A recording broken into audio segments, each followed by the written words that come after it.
अस्सलामुअलैकुम प्यारे दोस्तों। उम्मीद है आप खैरियत से होंगे। ये ज़रूरी नहीं कि जब कोई बात की जाए तो उसके पीछे कोई लॉजिक की हो, कोई मकसद हो, कोई वजह हो। बिला वजह भी बात हो सकती है। और आज मैं भी आपसे सिर्फ अपनी खुशियाँ शेयर करने के लिए बात कर रहा हूँ। बहुत खुश हूँ। ये मुझे भी नहीं पता कि आज मैं क्यों खुश हूँ, लेकिन खुशी के लम्हात में अंदर का मौसम जो है वो बहुत ही अच्छा लग रहा है।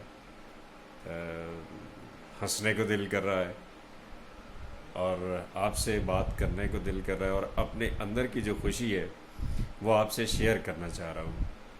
मेरा दिल कर रहा है कि आज आप भी खुश हो जाएं, अपने आप को खुश रखने की कोशिश करें। यकीन कीजिए आप एंजॉय करेंगे। ज़रा खुश होके तो देखें।